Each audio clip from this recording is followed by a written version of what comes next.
Hey everybody, welcome to the Fuel the Fight podcast. I'm Lieutenant Colonel Nick Behringer, your host. What can I say? It's another awesome day because we have another awesome guest. Luckily, really smart, talented individuals sometimes call me friend, and we have that today with Tyler Christensen joining us here. Tyler's been in the strength and conditioning community for a number of years, a veteran soldier, previously was the Tactical Strength and Conditioning Program Manager at the National Strength and Conditioning Association. His work with multiple special operations units, work with athletes at the collegiate level and professional level, world of experience, and he was kind enough to stop by today and share his knowledge. Tyler, welcome to the show. Thanks so much for coming by. Thanks for having me, Nick. Great to see you again. Yeah, it's always great. Tyler's here in San Antonio, and I think we maybe seen each other twice, or this might be the first time since I've been back. Yes, this time. Year. So really, really exciting. Tyler, anytime I have somebody on who, prior service or whatever, I think we always want to start off with, like, what's your Army story? Like, what brought you into the military? Yeah, well, essentially what brought me into the military was the aspect, like, I grew up poor and I needed money. So that was, and this was pre 9/11. Mm-hmm. So I joined the National Guard for that, infantry, ended up doing 8 years, had a couple deployments in there, and also, afforded me the opportunity to go to college. Did that 11 Bravo stuff and had fun with it. So, yeah. Yeah. So did infantry, and then what made you, when you got out, get into strength and conditioning or human performance? That's kind of a funny story. So back in 99, 98, to date myself here, I graduated high school, went straight to basic training. This is back before cell phones. This was back before, is easy contact to basic training. Well, I had gotten a scholarship for $20,000 for potential to succeed, and basically because I was a poor kid, but potential to succeed. But for that scholarship to be eligible for that scholarship, then I had to declare. That's what it was. I had to declare my major. My mom couldn't get a hold of me. They're calling my mom saying, "Hey, what? He needs to declare. He needs to declare." So my mom, they talked with my mom, and she's like, "Well, he likes to do this, this, this, and this." And they're like, exercise science. So technically, my mom chose my career path for me, I guess, technically. So got pretty lucky there. And luckily, my mom knew me pretty well to kind of fish that out for me. And so I came back with a declared major in exercise sports science. So that's awesome. So just your mom knew what you were interested in. They needed to declare a major. Yeah. It's like, hey, he likes to work out. All right, exercise science it is. Yeah. So you started off and worked in that setting, and then at what point did you kind of come back around to tactical? Like what? Yeah, that's a interesting question. So in the early 2000s, when I was when strength and conditioning was predominant in sport already, working that trail. So I worked at Iowa State, Illinois State. Then I took a year off and did contracting in Iraq. And when I came back from that, I was applying for a job, looking to try to get back into the real world, utilize my degree, and ended up applying for a position with the Colorado Rockies for their minor league association. And I was sitting there, and I was like, I probably won't get this, like, because I'm underqualified, yada yada yada. But I hold the mentality: the worst thing that's going to happen is you hear no, and that doesn't hurt anybody. So I threw my resume in, and then they ended up calling, and I ended up with the Colorado Rockies. I ended up working specifically in their AA program, and in their AA program is kind of where their high draft picks go and stuff like that. So it was a good opportunity to work there. In the off season, there's rumor that I may end up at the AAA program, which is in Colorado Springs. So I moved to Colorado Springs in the off season, took an internship at the NSCA, and NSCA, National Strength and Conditioning Association. Mm-hmm. When I took that position as an intern, this is kind of when Mark Stevenson, Jay Dawes, and those guys were just starting up this tactical strength and conditioning. Which people can argue that tactical strength and conditioning has been around forever. I was talking specifically within the NSCA. This is kind of when the ball started rolling.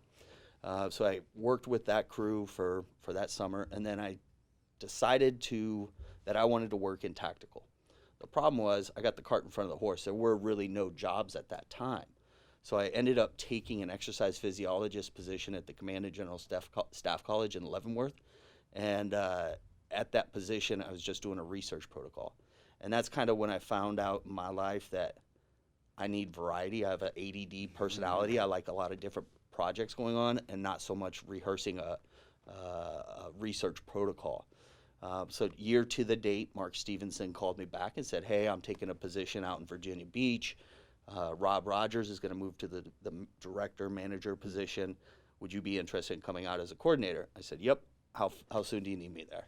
Of course, I gave my job the appropriate notice. So yeah, that's kind of how I ended up back in the tactical field and kind of at the baseline of when the ball started rolling with TSAC. No, and you talk about, again, you had a really diverse background in terms of working with these different athletes. Can you kind of compare and contrast what it was like going from collegiate to professional baseball back to tactical and seeing kind of that spectrum of athletes?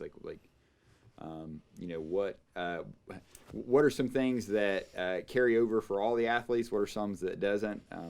Yeah, I'd say early in my career, I was really big into Yonda's upper and lower cross syndrome.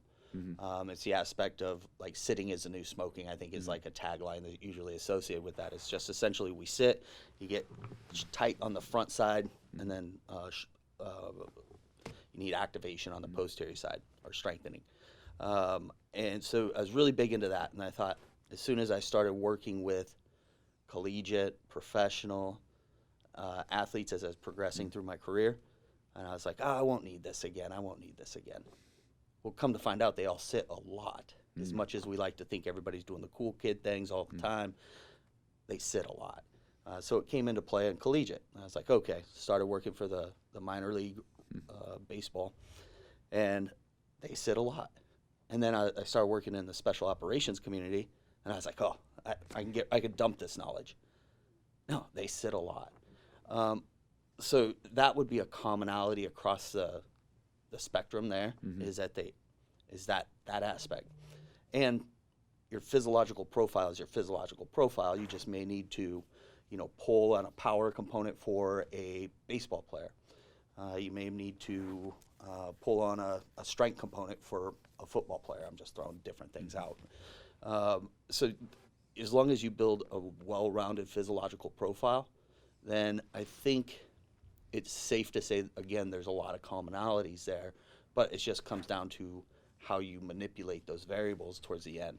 How are they different? I would say your interaction with them and how you assimilate to their culture. Collegiate is kind of more go do, come on, let's go, start to hold them accountable for their actions. When I was working in AA, if people missed workouts, if people missed conditioning and things like that, then as a strength coach, I was supposed to fine them. A lot of the strength coaches, they're like, no, I don't want to hurt anybody's feelings. I think we had the best party at the end of the year because of all the fines that was collected for guys missing sessions and stuff like that. So I kind of held their feet to the fire, and that was part of the process is with AA. Low A, you make the programs, you take them through everything, it's scheduled, it's regimented. As you get to the AA, it's like 50-50. It's like, I'm going to hold you accountable, but I'm going to give you the resources. And then as you move up the chain, you kind of moderate yourself more as a player. And then the coach is there to assist you and to, help you with those things where it's like, well, I need this. And they help facilitate that. And then with the tactical side, it's kind of funny.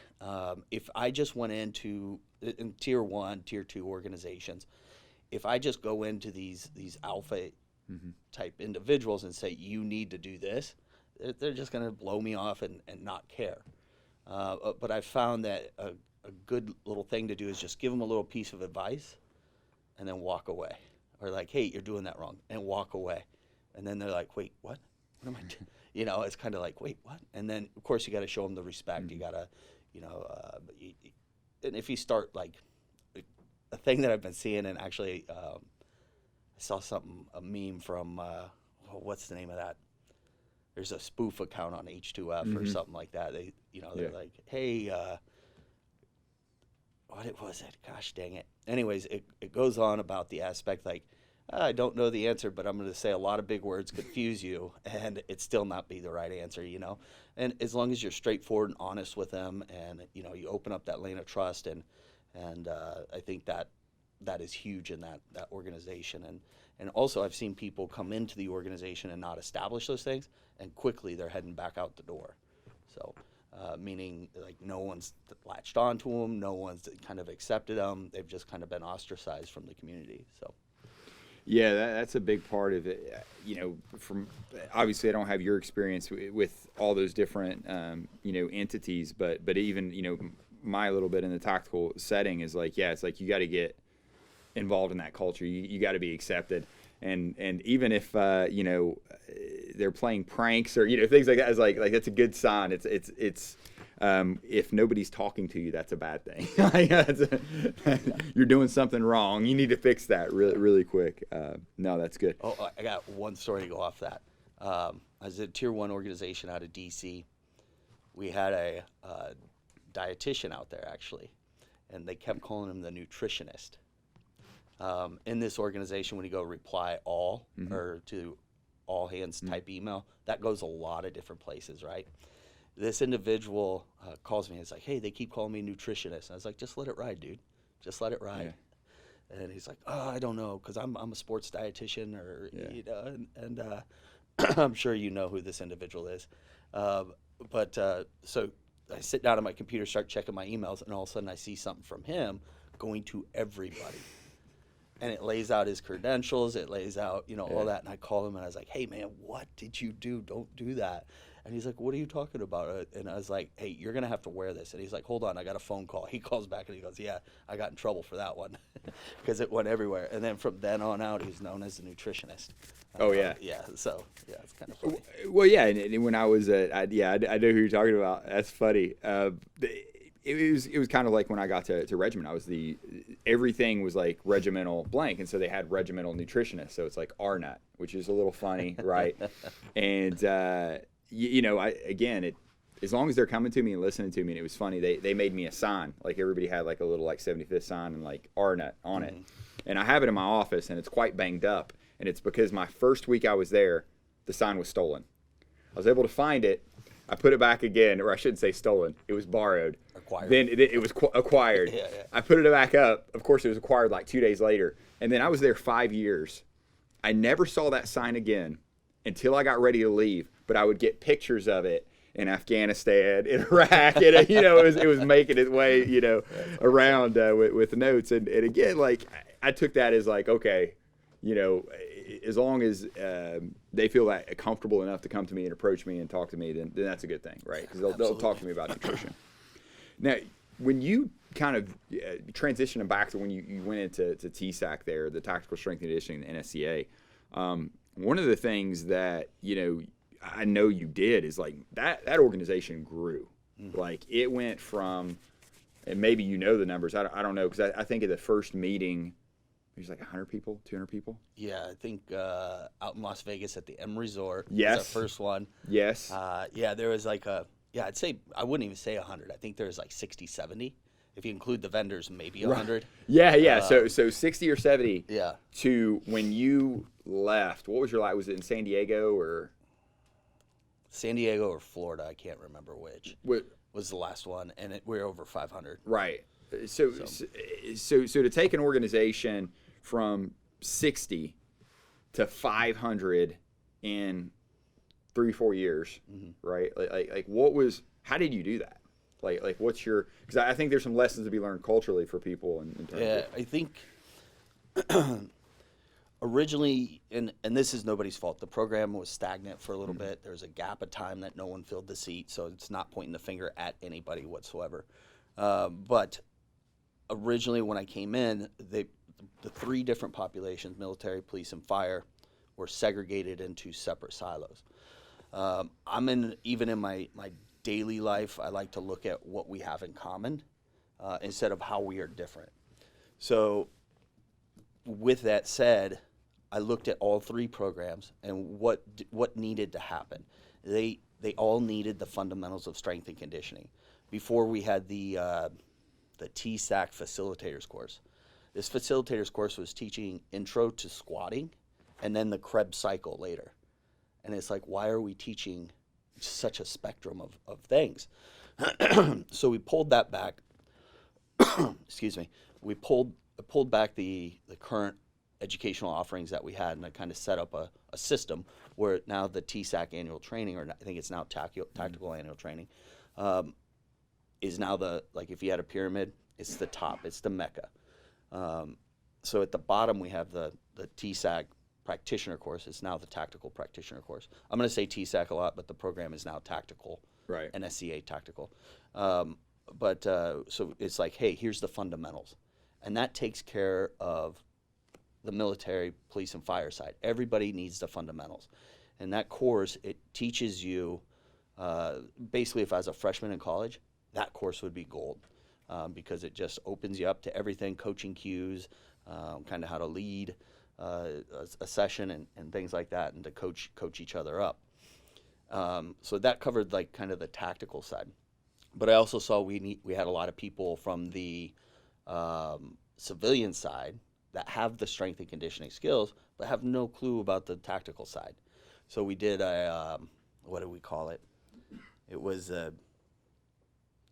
I can't remember the specific name, but anyways, we brought in military, police, and fire, and hosted a symposium at the NSCA, and the police brought out, the dog, and let people put on the bomb suit, and put them through obstacles and had them put all the gear on, stuff like that. The 10th group came down and brought some weapons and showed hey, this is what we do.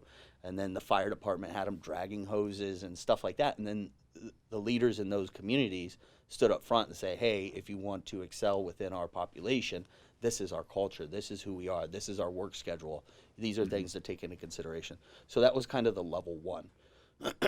Level two was what we called the leaders course. And the intent with that was to start developing CEU opportunities.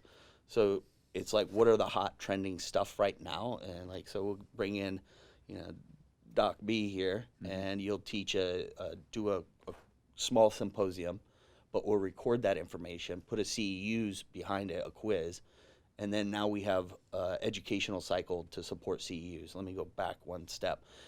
When you take the practitioner course, you get an opportunity to sit for the TSAC exam. You get the online exam prep. So we take you all the way to when you can take your exam for the TSAC-F certification, which is a nationally accredited certification for tactical strength and conditioning. I also delineated while I was there what the TSAC-F was for. The TSAC-F is specifically for people wearing the green suit, the police, the fire. It's specifically for those individuals that are leading their peers. It's not meant for me as a strength coach. I have my CSCS. Do I have the TSAC-F? Yes, because I was leading the program. Otherwise, other than marketing ability for like a personal trainer, there's not really a need for somebody in my situation to have the TSAC-F.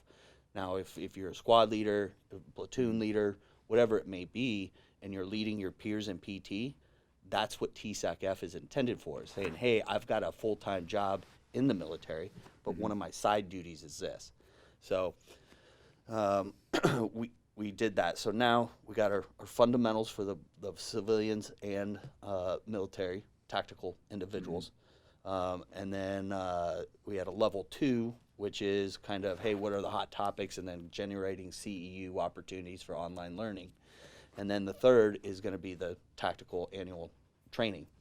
And with that, the tactical annual training, a lot of the feedback we were getting in like my first or second court thing that we did is we had experts like Matt Wenning coming in and teaching simple stuff on the deadlift. In my opinion, that was kind of wasting Matt's time. I mean, we could have had Tim down the hallway come and teach that, right? Where Matt Wenning could come beneficial is when he teaches the advanced level. So now if somebody complains like, hey, this is too advanced for me, then we tell them a place to go. So it just put an educational structure in place and looked at the commonalities of what we all have in common instead of how we're all different. And I think that's kind of how it kind of brought the community together instead of segregating them into I'm a police, military, fire individual. No, I like that, and I noted that as something because it's like, yeah, look for what we have in common versus different to try to bring that together, and it obviously worked. The numbers speak for itself. Yeah, and one last thing, it was also empowering people like yourself, people like John Hoffman, Mick Sturley, Brent Alvar, these individuals that are leaders in the field, and giving them the platform and giving them the opportunity to lead. And a lot of people come at you with, well, this is wrong, this is wrong, this is wrong. The tactical program was myself and Matt Thompson. Matt Thompson I'd love to work with that guy again. He is amazing. But it was just us two, so we can't develop all this stuff on our own.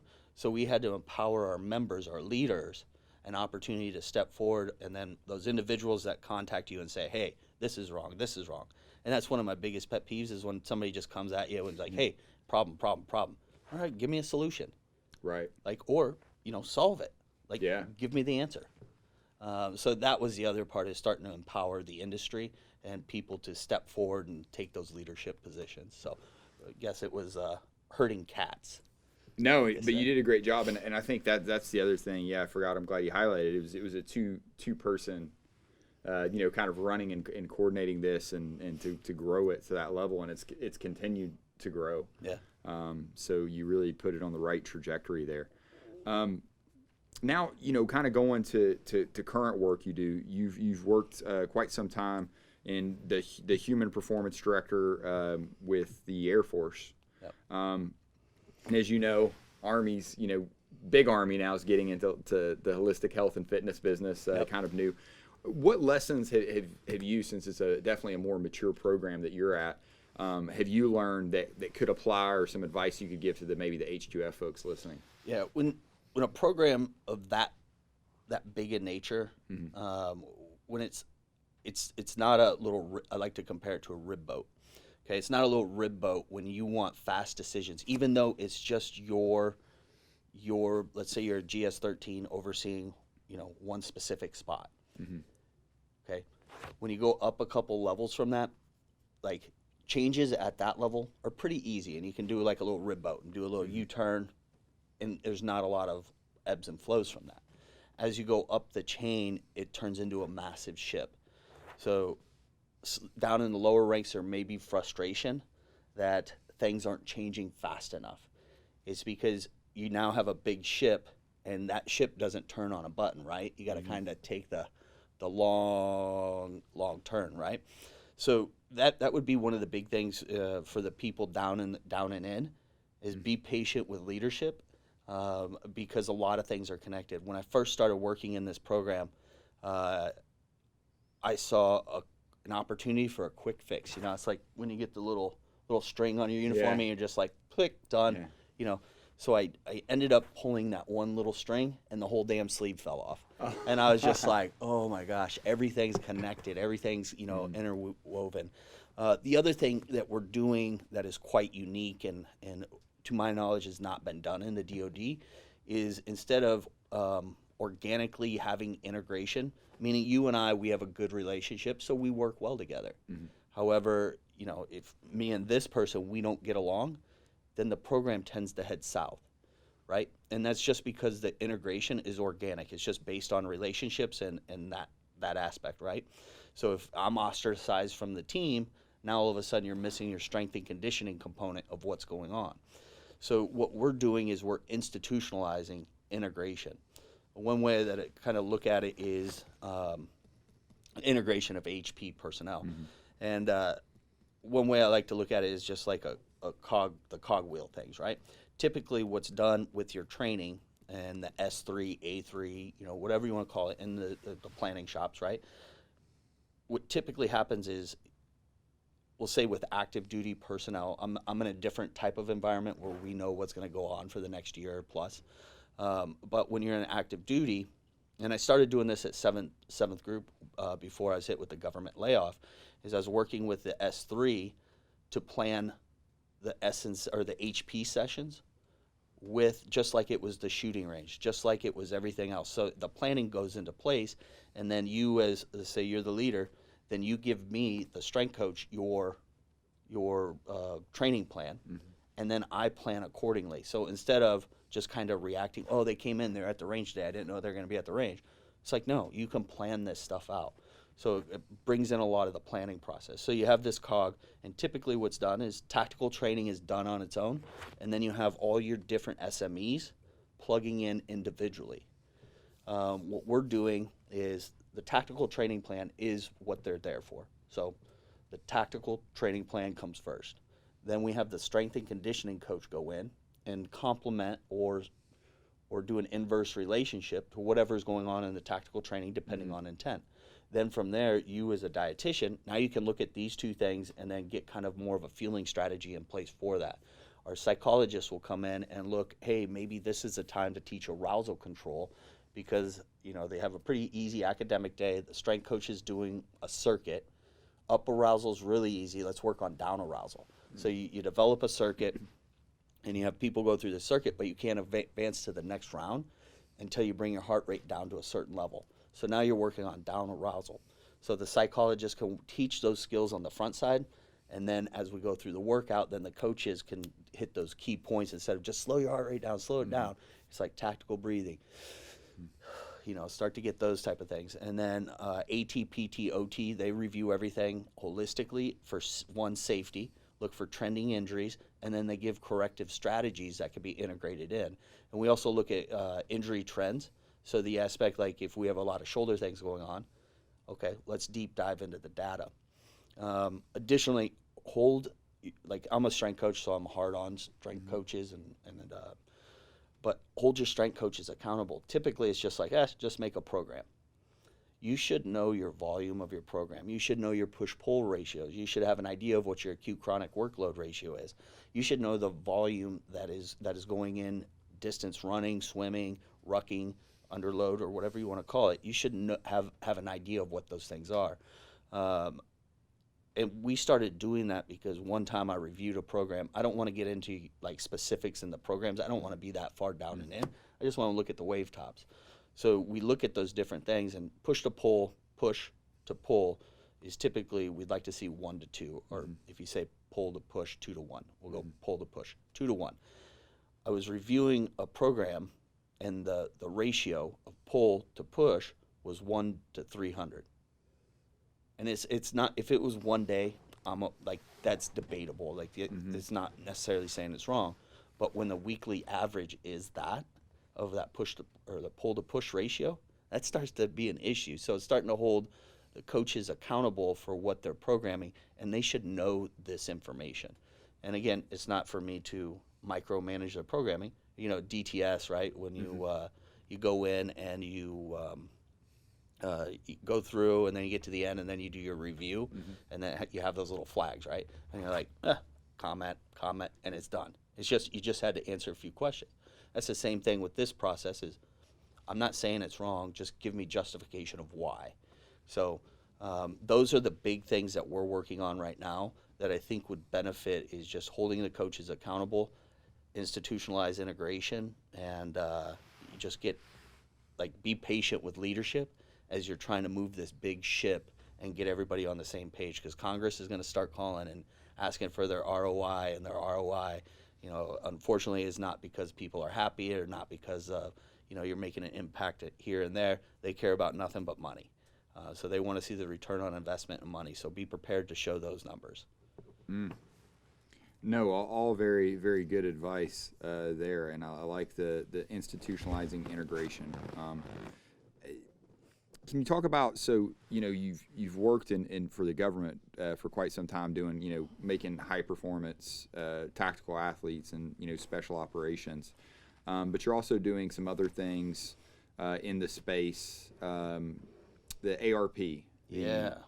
What is it? The Activate and Release Platform. The Activate and Release Platform. Can you talk a little bit about that? Yeah, remember Yonda's upper lower cross syndrome I was talking about earlier? Back in 2010, I had this little brain baby where, okay, I'm going to solve this problem. Come to find out, I didn't invent anything new. I just organized organize things in a fashion that was logical, and then the intent is for physical therapists. So you got a squat rack, and we hope to come out, do a release at Tactical Annual Training actually here in San Antonio here in the end of August. Nice. So fingers crossed everything goes well. We're going to be close to the deadline, but hopefully we'll get everything up and running by then.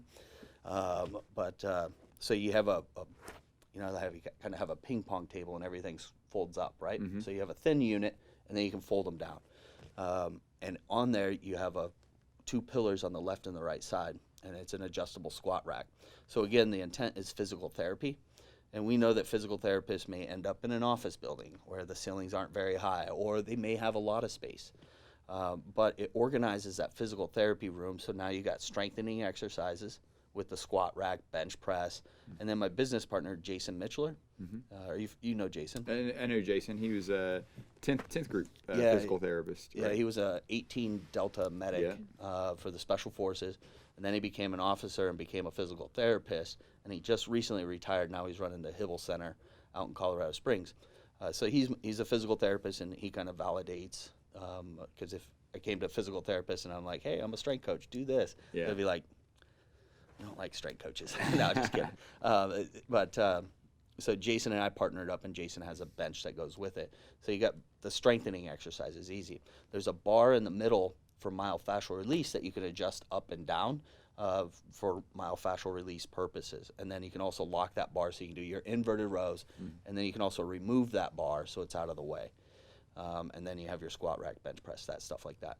The platform has 360 band attachments, so you can do a vertimac. You can, do your plyo jumps, and if you want to do anything band-resisted squats, band-resisted, whatever it is, you've got 360 band attachments. Additionally, with the platform, because it folds up, you can put one side down and another side at an angle. If you're standing on the platform, you can use it as a rebounder. So now it gets rid of that big, bulky rebounder you see in physical therapy room. It really organizes. Before we get into all that stuff, we'll get the release. And if you're at Tactical Annual Training, stop by. Hopefully we'll be there. The intent is, we've all been to physical therapy rooms. You got bands tied over here, bands over here. You got that big bulky rebounder over here. You got something else over here. So essentially what this does is just organize a physical therapy room. So now it's like a squat rack for physical therapists. Basically, you got all your tools and resources in one spot, and now you can monitor in an organized fashion. Now, instead of having band over here, and then Tim goes over here, and then he's got to go over here to go over here, now Tim can do all of his exercises right here, and Karen can do all her exercises right here, while that PT tech is sitting and monitoring both of them and not having to run around the room to try to keep up with everything. Nice. And then this is also, it sounds like it can be, it's pretty mobile. Very mobile. We've got some dollies that go with it, so you put it up on this dolly and you can move it. When you take it off the dollies, now your dollies become your ab wheels or your hamstring curls, those type of things. So yeah, we tried to use all the parts and make it as efficient, make everything as efficient in one spot, one-stop shop. So fingers crossed everything goes well. We've got a partnership coming up here real soon that's going to be very advantageous, and it's going to likely have a lot of impact on police and fire, the fire community around the nation. So I'm pretty excited about that opportunity, and when we actually sign on the dotted line, we'll be sure to that will be released as well. So, nice. Yeah, and then with that, when I was down, and this is a funny one, I was down in Mexico making my first prototype, kind of proof of concept prototype. While I was down there, a global fitness brand contacted me and said, hey, we hear you're doing stuff in Mexico. I said, yeah. And he's like, can you help us? We want to relocate from China to Mexico. And I was like, I think I can help. So that started my other LLC, which is Connexion. And essentially what this is we're assisting businesses with setting up shop in Mexico. So because it increases their lead times on their product, and now they're not stuck at the harbors. It's a little bit more expensive, but not too much that it starts to make sense because of that lead time, and you don't have to keep so much product on hand. So now I'm also dabbling in international business and getting things across the line, and it's kind of funny, both these things with making the ARP and like, do I know a lot about manufacturing and getting things? No. Do I know a lot about international business? No. But I know the people that can help with that process. And that's one of the biggest things, I guess, kind of lesson learned is none of us have all the answers, but you can figure it out along the way and just team up with the right people and you can get these things done. And don't stop just because you run into a roadblock. Like, how do you file a patent? I had no idea, but now I know. You know, it's like all these different things are quite when you run into a roadblock, just knock the damn thing down, you know? No, I'm so glad you hit on that, Tyler, because that's a mentality, you know, I've got some, you know, friends like you who are successful. And it's funny because, yeah, it's like somebody runs into, oh, I want to patent something. Oh, that looks hard. There's a lot of paperwork. And most people just stop there, where you're like, oh, there's a roadblock there.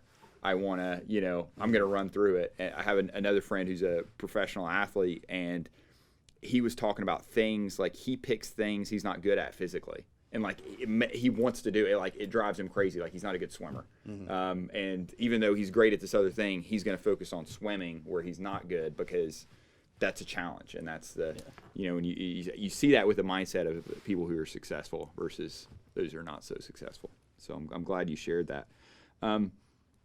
What advice do you have, you know, speaking of that, for these soldiers maybe listening who want to transition to the human performance field? Yeah. First of all, start with that practitioner course. I'm not, like, it's been revamped by Nate Palin, and so it's not my, you know, I'm saying this because it's an actual great resource and tool, and it gets you to certification. Utilize, it's not the cool program. Air Force, they have a cool program that pays for certifications. Army has not tuition assistance. Yeah, you have an educational. It is an education, like Army Ignite or whatever. Now they'll pay for a lot of these certifications. Yeah, just their Army folks listening. Yeah, start there, especially while you're in service. I know that the Army wants to take care of you. They want to give you the opportunity to succeed after you walk out of the ranks. Or you retire, or whatever it may be, as you transition. That's the word I was looking for. As you transition out, they want to give you the tools and resources to succeed. So take advantage of that now. Like, it may take a couple more hours here, you know, a day here, you know, that type of stuff, and take you away from your family. But it's also setting you up for success as you head out the door. And latch on to, if you have a human performance coach within your realm, latch on to those individuals, especially if it's a strength coach. Latch on to those individuals and have them teach you, you know, especially while you're still in. Take that opportunity to learn from these individuals that have been doing this for a while. And the same thing if you want to get into the dietitian world. Latch on to people like you, and you're going to show them the ropes. You're going to teach them. And just come ready to learn and to work. And I think most coaches will be very accepting of having somebody with them to teach, and a lot of the good ones, they like to teach. Oh yeah, so. No, and plus nobody turns down free labor too. That's also true. That's another.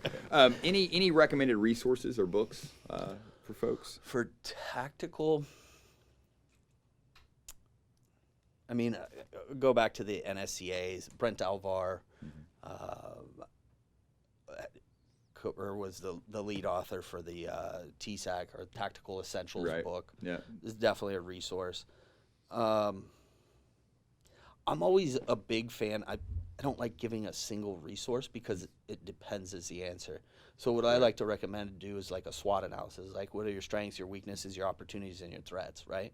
Do a SWOT analysis, evaluate yourself and what areas you need growth in, and then dive down into that channel. And then use those resources, the veteran strength and conditioning coach, not military veteran. Yeah.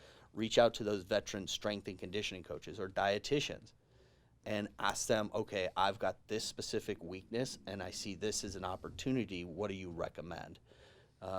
So then it starts to tailor the learning. I'm not like, if the nation had, I don't know if they actually do, had a educational, like, everybody needs to do this. I don't necessarily agree with that. Not to get into politics or anything like that, but the aspect, like, that small town Iowa kid maybe needs something different than that New York kid, inner city New York, you know, that type of thing. There's two different things. So I don't believe in just a standard, just check the boxes and now you're good to go. I think that it needs to be a self-evaluation and figure out what the answer is specifically for you or the area you're going to go. No, I like that. Where can folks find you? Where can folks track? I'm not really great on social media. We got LinkedIn, Tyler Christensen. Last name is spelled Christian, like the religion, with an S-E-N at the end. On Facebook, if you look for TC4ISU, that should pull me up, or just search my name. For Instagram, it's official Tyler C. It's official. Okay. The official Tyler C. I figure if I threw official in it, it'd make me look cooler. And then on Twitter, I don't post anything worthwhile, but I'm a little troll on there, I guess. But that's just Tyler John 515. Okay. And yes, a smart person would have all their social media handles the same, but it makes it a challenge. We'll put it. I'll definitely put them in the show notes for people. Hey Tyler, thanks so much for taking your time and coming. It's great to sit down and chat with you. And I know folks got a lot of that out of this conversation.